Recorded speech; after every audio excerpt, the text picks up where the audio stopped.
I've lived in Knowle Sands, just 1 kilometre from Bridgnorth in Shropshire, England, for nearly 7 years, and this is the first time that I've been able to find one of the hidden cave houses carved straight into rock. And not only that, it sits inside a 300 million year old desert. Keep watching for a video tour as I reveal who lived in a cave house like this and how it was formed. We must have walked along that river path hundreds of times looking out for the caves and could never find them. And then one day we spotted it, this ancient engineering masterpiece that I'm going to show you.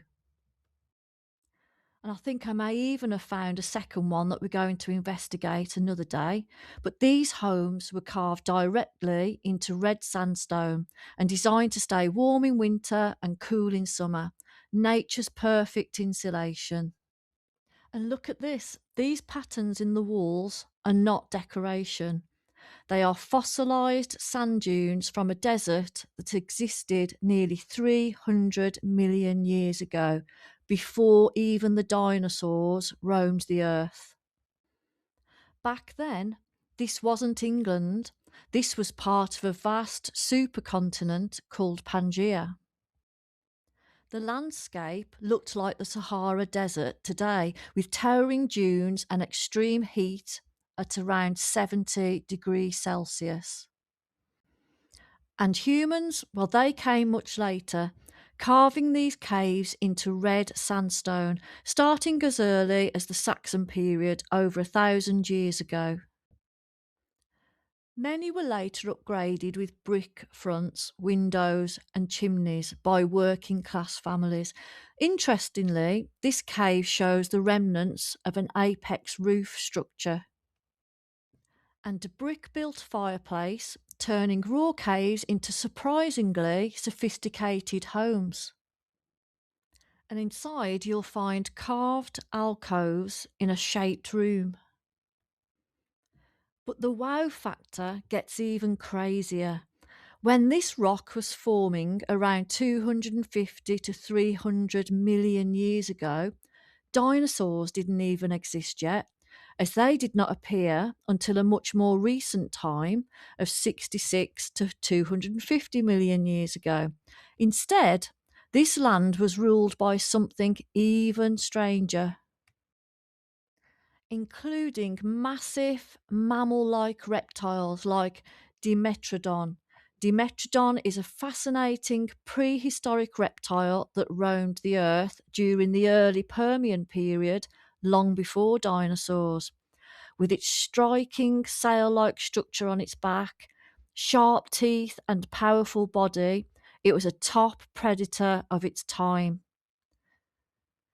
Dimetrodon was carnivorous, hunting smaller reptiles and amphibians using its sharp, serrated teeth to tear through prey.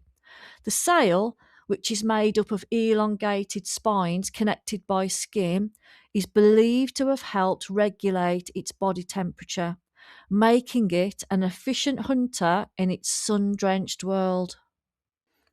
Strange beaked creatures called rhynchosaurs were among the most common and successful herbivores, inhabiting the hot, dry, and semi arid deserts of the Triassic period, roughly 220 to 240 million years ago. These pig sized, stocky reptiles thrived across Pangea, often dominating ecosystems in regions that are now Britain, South America, and Africa. Dicynodonts, meaning two dog teeth, roamed in herds and were a highly successful group of herbivores. And their lineage includes modern mammals, and they lived from the middle Permian to the late Triassic period, approximately 270 to 200 million years ago. They're often described as a mix between a hippopotamus and a tortoise, but they were the dominant terrestrial herbivores for millions of years. In rare water pools, giant amphibian-like creatures called eriops lurked, some over 2 metres long.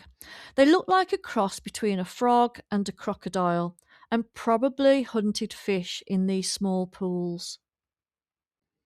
And flying above them were giant dragonflies called Meganeropsis with wingspans nearly a metre wide, making it similar in size to an eagle. And this place on my doorstep was once a brutal desert where these creatures thrived and temperatures could hit 70 degrees Celsius. But then things suddenly changed. Around 250 million years ago, the Earth experienced the worst extinction event in history. Up to 96% of life in the oceans and 70% on land were wiped out.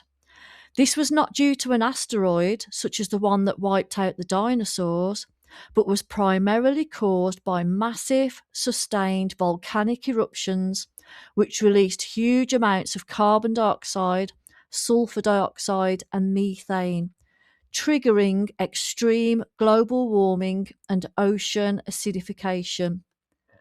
It was this mass extinction event that allowed the dinosaurs to then evolve and rule the earth. So, what you are looking at here is a frozen snapshot of that lost world, a desert turned to stone and then carved into homes, but hidden in plain sight.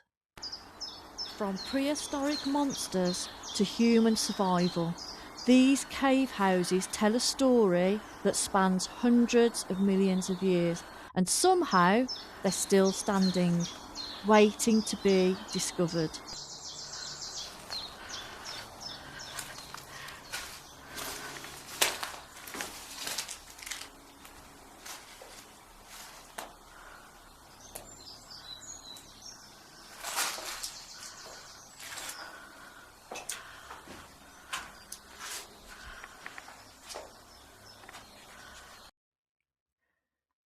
So don't forget to like and subscribe, and I'll see you for the next instalment when hopefully I can find another one of these cave houses here in Knowle Sands, Bridgnorth, Shropshire in England.